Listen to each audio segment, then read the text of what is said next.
bonjour et merci de nous retrouver sur le plateau d'Un cœur qui écoute, votre émission de spiritualité. Aujourd'hui, nous avons le plaisir d'accueillir Bernadette Chauvelon. Bonjour et bienvenue. Bonjour. Alors, on a bien vu que venait de commencer le synode sur la famille, pardon. Et alors vous êtes auteur de livres sur la spiritualité conjugale. Tout à fait, et, oui. Vous faites aussi partie des équipes Notre-Dame. Alors, tout à fait. Nous allons reparler de tout ça. Oui. Mais juste avant, je vais vous demander de nous lire un extrait de livre que vous avez choisi. Eh bien, j'ai choisi un texte qui parle du sacrement de mariage, justement. Le projet d'un homme et d'une femme unis par le sacrement de mariage est très grand. Cela signifie que cet homme et cette femme se sont confiés à Dieu ce jour-là, pour toujours. Il y a désormais entre Dieu et eux une alliance éternelle.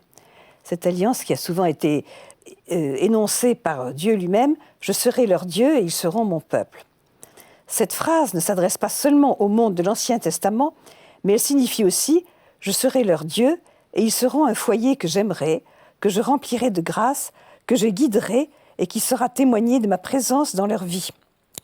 Le oui du sacrement de mariage est un oui très fort qui contient en puissance tous les oui de la vie que l'on ne soupçonne pas encore ce jour-là.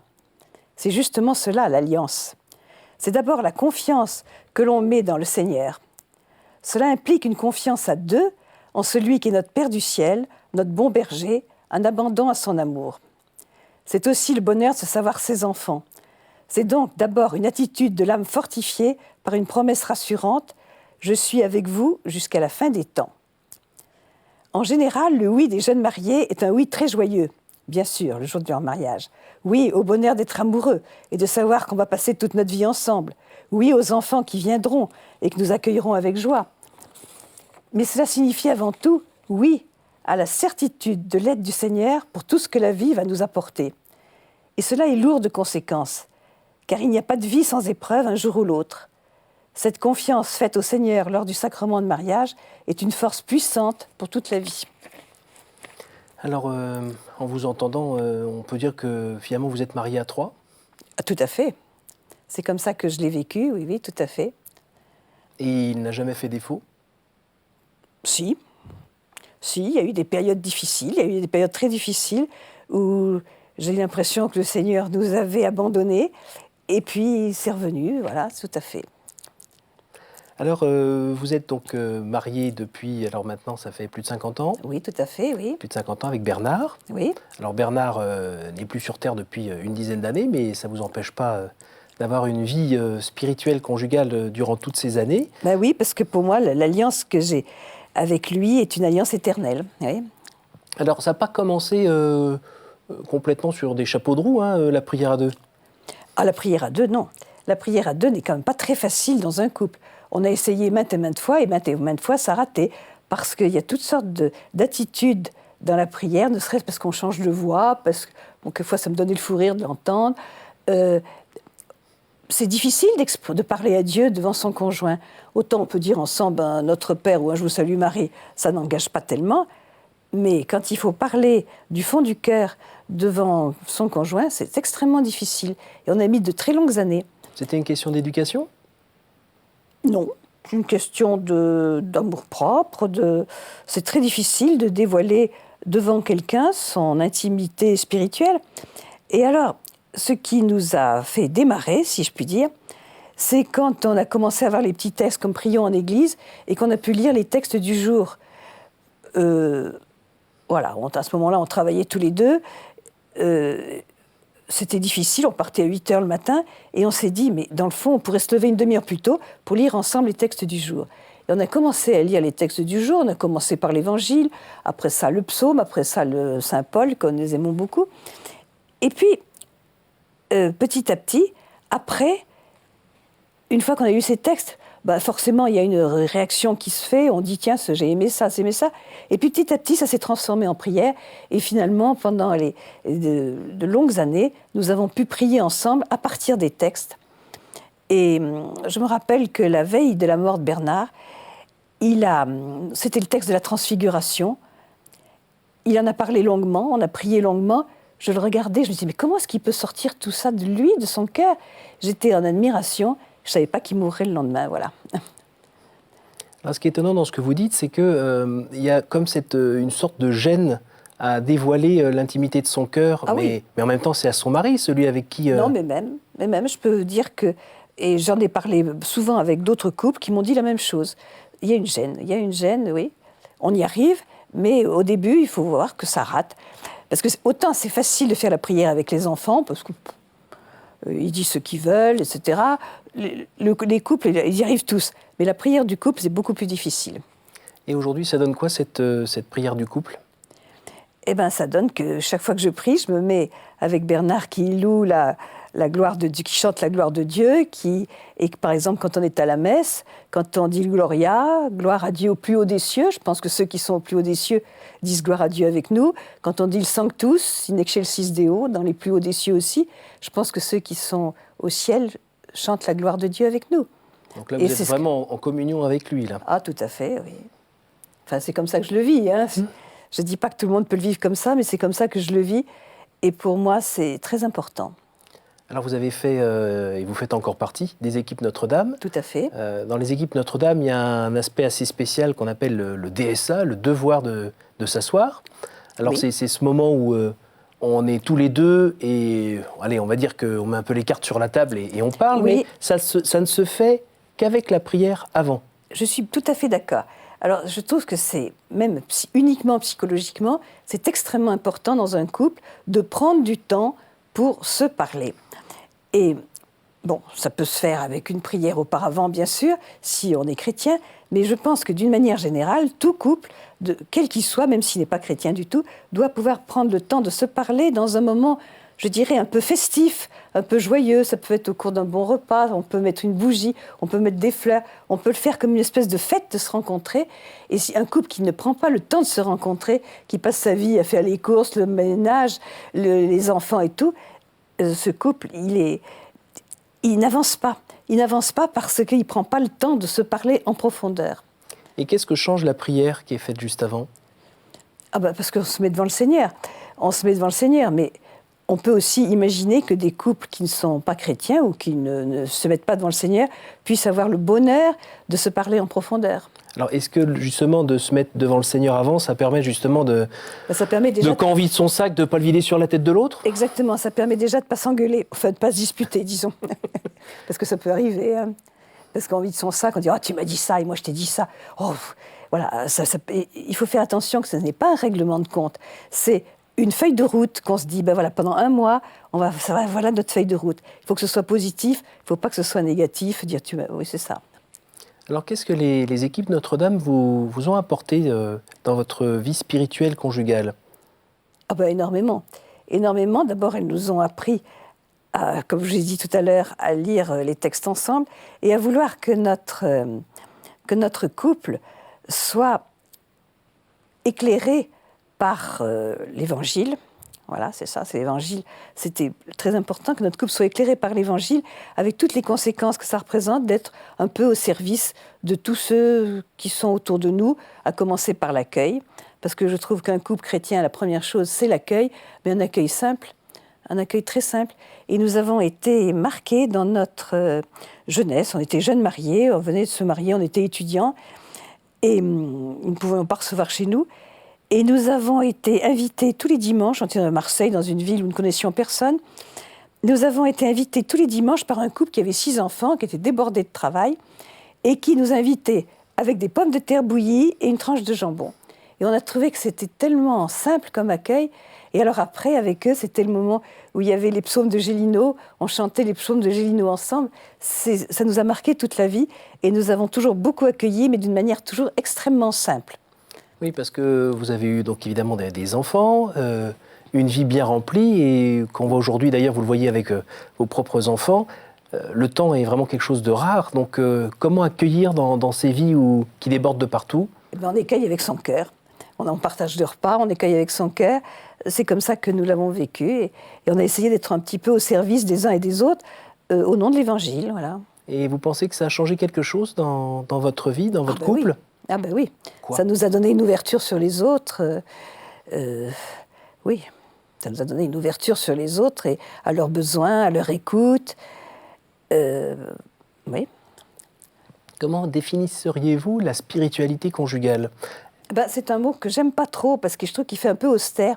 J'aime mieux dire la vie du couple avec Dieu. Oui. Oui, je préfère, parce que spiritualité conjugale, ça fait un peu peur. Ça fait titre de chapitre de livre. Oui, c'est ça. Mais en réalité, c'est la vie du couple avec Dieu. Donc, ça peut être un couple qui prie, un couple qui est ouvert aux autres, un couple qui est responsable de ce qu'il fait, qui essaye d'élever ses enfants, je dis qui essaie d'élever ses enfants dans la foi, ce qui n'est pas toujours évident, parce que quand les enfants arrivent à 17-18 ans, peut-être même un peu avant, quelquefois ils laissent tout tomber. Mais oui et non. Ils laissent tout tomber, et puis le Seigneur les rattrape. Il y a eu des tas d'occasions. À un moment, avec mon mari, on s'est dit, on a tout raté. Et puis, on s'est rappelé le psaume, « Ceux qui sèment dans les larmes moissonnent en chantant ». Et on s'est dit, on va moissonner en chantant. Et je peux dire quand même qu'on a moissonné en chantant. Parce que maintenant, quand je vois les couples de mes enfants, je suis contente. Est-ce qu'il y a une distinction que vous pourriez faire entre cette vie de prière dans le couple, cette vie de prière personnelle, on l'a dit tout à l'heure, cette vie de prière avec les enfants? C'est quoi la particularité de cette vie de prière à deux? Que ce soit le matin avant la journée ou le soir en fin de journée? La particularité, c'est qu'on est que tous les deux. Oui, c'est ça, c'est qu'on est que tous les deux l'un en face de l'autre, et que quand même, il faut prier à haute voix, ce qui est quand même, je dirais, qui n'est quand même pas facile. Pas facile au début, mais on y arrive avec le temps. Et je connais beaucoup de couples qui prient ensemble, les couples d'équipe Notre-Dame qui ont un certain âge, prient tous ensemble, et je pense que c'est un grand bonheur et une grande grâce. Et comment faire pour pas que ça soit une prière répétitive, qui serait par exemple, je ne sais pas, moi, juste un « Je vous salue » le soir en se couchant attendez, avec tous les événements qui se passent dans une journée, ça ne peut pas être une prière répétitive. Il y a toujours du nouveau dans chaque journée. Et en tout cas, il y a toujours des actions de grâce, une action de grâce pour tout ce qu'on a vécu. Même encore maintenant, je vis des choses, je dirais, merveilleuses avec mes enfants, mes petits-enfants, mes arrière-petits-enfants. Je vis des choses merveilleuses. Mais ma prière, c'est une action de grâce qui est renouvelée tous les jours. Parce que c'est tous les jours des choses nouvelles. Vous vous êtes jamais lassé? Comment? Vous ne vous êtes jamais lassé, vous? Non, parce que je suis tellement entourée par mes petits-enfants. Il y a quelques jours, nous avons eu ensemble une cousinade. Une de mes petites filles avait réuni tous mes petits-enfants. Mais c'était merveilleux. Quelle action de grâce dans ma vie. Qu'est-ce qu'on peut dire sur les différentes étapes de la vie spirituelle, donc à deux? Entre le début, on a un peu de mal à prier ensemble, et puis peut-être les dernières années. C'est assez progressif. C'est assez lié aussi au déroulement de la vie. Il y a des périodes où on est trop fatigué pour prier ensemble. C'est arrivé quand les enfants sont petits et que, oui, et quand ils se sont disputés, quand ils nous ont fait la grosse tête, c'est difficile de prier ensemble. Et puis, il y a eu la période où on était à la retraite tous les deux. Et alors là, c'était beaucoup plus facile. Bien sûr qu'il y a des périodes. Mais je pense que si on part toujours d'un texte de l'Évangile, et en particulier de l'Évangile du jour, ou de texte d'Épître, ils sont tous magnifiques, ces textes de Saint Paul. Moi, je sais qu'ils me nourrissent. Ou les psaumes, si on part de là, je pense que ça facilite beaucoup les choses. Alors, dans les équipes Notre-Dame, on travaille aussi les textes du fondateur. Il y a des thématiques en particulier qui vous ont touché à certains moments de votre vie? Des thématiques traitées justement par le fondateur des équipes Notre-Dame? Disons que chaque année, on étudie ce qu'on appelle un thème. C'est-à-dire que chaque année, on fait quelque chose de... par exemple, le texte là, que j'ai écrit avec le père Markovitz, au départ, c'était 8 paraboles pour une vie de couple. C'est votre livre là que j'ai là, Voilà, c'est ça. Le couple, c'est l'amour, guide pour réussir la vie à deux. C'est ça. Donc on est parti des paraboles, oui. Toutes les années, il y a un nouveau thème qu'on étudie, oui. Et vous vous souvenez d'un en particulier qui a vraiment changé votre vie? Oui et non. Je me souviens de textes de l'année où on a étudié Saint Jean. Ça a été une grande année, oui. On a un petit peu étudié tous les évangiles les uns après les autres. Entre autres, oui, les psaumes, oui, bien sûr. Alors, on parle de l'image, d'être à l'image et à la ressemblance de Dieu. Pour un couple, qu'est-ce que ça veut dire? Grande question. Et je dirais aussi grande prétention, mais je pense que pour un couple, ça veut dire être amour. Amour pour le couple, pour les enfants, et puis pour tous ceux qui sont autour de nous, que la vie nous fait rencontrer. Et on rencontre des tas de gens chaque jour, ne serait-ce que dans la vie professionnelle, et n'avoir que des réponses d'amour à ce qui se dit. J'ai eu une vie professionnelle, pas toujours facile, avec des collègues qui n'étaient pas toujours faciles, mais je pense que la réponse d'amour est la réponse du Seigneur. Parce que vous êtes professeur de français, Oui. Plutôt à destination des étrangers qui veulent apprendre le français. Exactement. Et alors là, dans ce cadre-là, par exemple, donnez-nous un exemple. C'est quoi une réponse d'amour? À quel moment elle sort? Eh bien, en ce moment, je suis en train de faire un livre, parce que j'en ai fait une vingtaine. Je suis en train de faire un livre pour les migrants. Et les migrants, ils arrivent en France, et les 3/4 du temps, ils ne savent pas lire. Et je fais ça avec ma fille. Et nous avons écrit, je ne sais pas combien de livres, enfin oui, une vingtaine. Et en ce moment, on est en train de faire un livre pour les migrants qui commencent à savoir lire. Oui, ben, je le fais avec amour, ça je reconnais. C'est peut-être pas grisant, mais je le fais avec amour parce que je me dis, ça va rendre service à ceux qui vont le lire. Oui. Ils vont travailler dessus.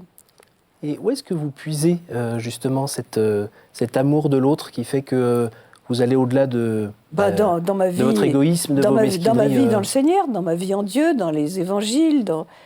C'est tellement merveilleux, l'évangile. Il y a tous les jours quelque chose de nouveau. Oui. Qui vraiment change votre vie, encore, jour après jour? Et comment? Bien sûr. Parce que tous les jours, je me dis, comment est-ce que ça, je vais l'adapter à ma vie d'aujourd'hui? Et puis, il y a toujours des choses nouvelles qui commencent, oui. À quoi on voit qu'un couple, justement, est à l'image de Dieu aujourd'hui? L'amour qu'il donne autour de lui, au pardon, à l'écoute, à la compréhension. Moi, c'est vrai, j'ai pas mal de gens autour de moi qui ont des problèmes, comme tout le monde, hein. Surtout quand on arrive à mon âge. Il y a beaucoup de femmes autour de moi qui sont veuves, qui ne sont pas chrétiennes d'ailleurs, mais que j'écoute tout simplement. Et puis j'essaie de leur montrer un peu. C'est vrai que j'ai la chance d'avoir une certaine joie de vivre. Mon mari me disait que j'avais une capacité au bonheur. Ça, c'est vrai. Je l'ai toujours et j'essaye de la passer. Voilà. Pour moi, c'est un don de Dieu. L'espérance? L'espérance, oui, bien sûr. C'est ça?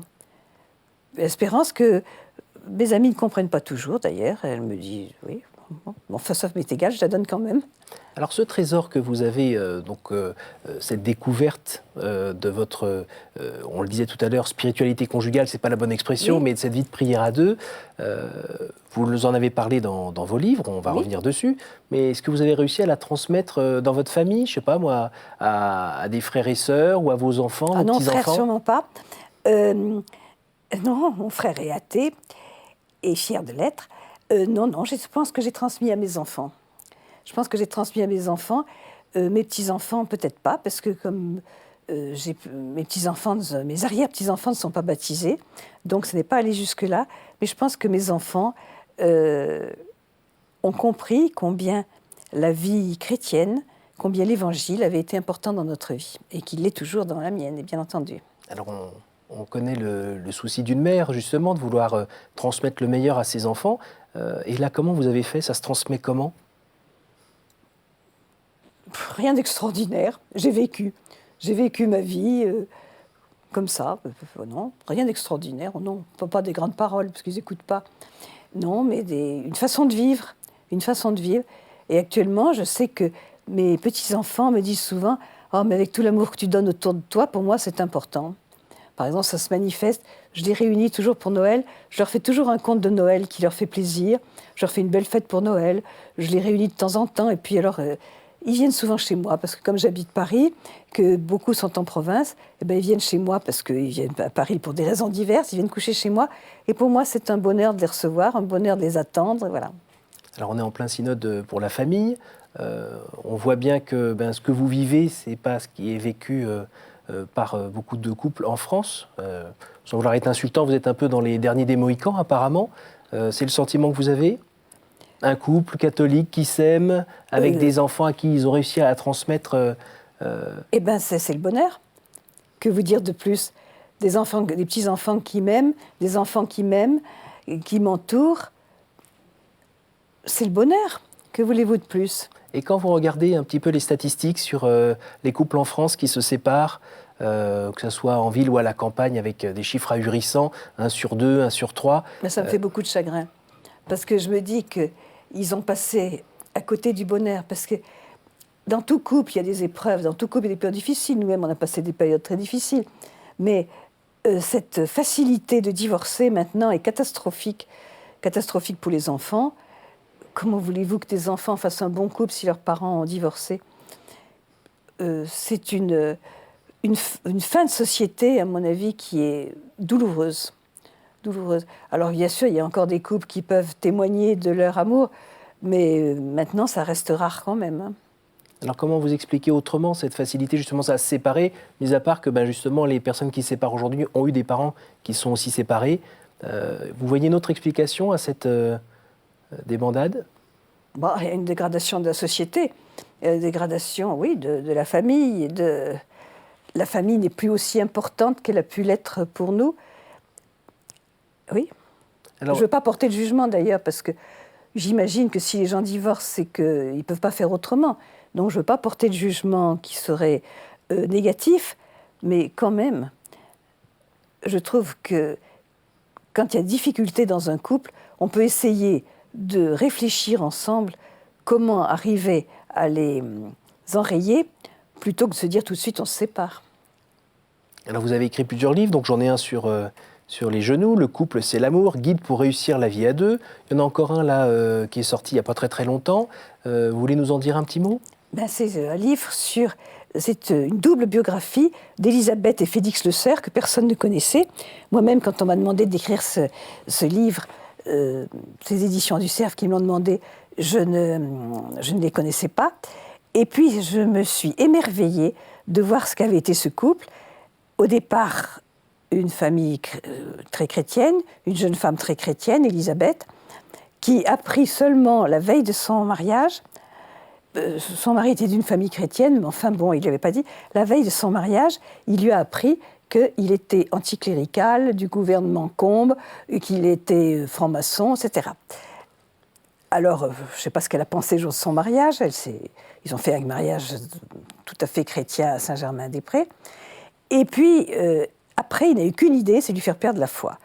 Il a attaqué sur tout, il lui a fait lire Renan, il a attaqué sur tous les plans, et il lui a fait perdre la foi pendant longtemps. Ils ont beaucoup voyagé, ils ont eu une vie de couple très agréable. Ils n'ont pas eu d'enfants parce qu'elle était malade.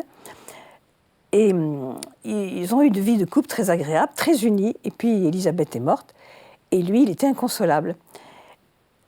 C'était un grand banquier de Paris. Il était inconsolable. Jusqu'au jour où il allait tous les dimanches déjeuner chez sa belle-sœur, qui lui dit « Mais tu sais, elle a écrit des textes. Alors, elle les a écrits pour toi. » Alors, elle lui a dit « Donne-moi ces textes. » Et alors, elle lui a donné 3 ou 4 cahiers. Et quand il a lu ces textes, il s'est rendu compte que quand même, ce que sa femme avait vécu, c'était extraordinaire. Alors, de fil en aiguille, c'est une histoire qui est assez longue. Il a commencé à se tourner un petit peu vers la foi. Et puis, malgré lui, pratiquement malgré lui, comme s'il avait été guidé. D'ailleurs, je pense qu'il a été guidé. Et puis, il est rentré dans le tiers-ordre des Dominicains, tout à fait par hasard. Un jour, il était dans une réunion franc-maçonne, et il y a quelqu'un, je ne sais pas si quelqu'un a été inspiré, il lui a dit « Tu sais, j'ai eu à peu près le même itinéraire que toi. » Il ne comprenait pas ce que ça voulait dire. Et il lui dit « Tu devrais voir un prêtre. » Il dit « Pas question de voir un prêtre. » Et puis, 2 jours après, il lui téléphone et il lui dit « J'ai pris rendez-vous avec toi. Avec le père Janvier. » Il dit « Oh, c'est pas possible, qu'est-ce que je vais lui dire ?»« Oh, tu verras. » Et il y va, et le père Janvier, ils ont parlé pendant toute une journée, et le père Janvier, petit à petit, l'a amené à la foi, jusqu'au jour où il l'a fait entrer dans le tiers-ordre dominicain, et puis jusqu'au jour où il a dit « Ce père, mais je voudrais être entré dans l'ordre des Dominicains. » Le père dit « Pas question, un veuf qui rentre chez les Dominicains, non, pas question, vous restez dans le tiers-ordre. » Puis, finalement, ça a cheminé, et finalement, il est rentré chez les Dominicains.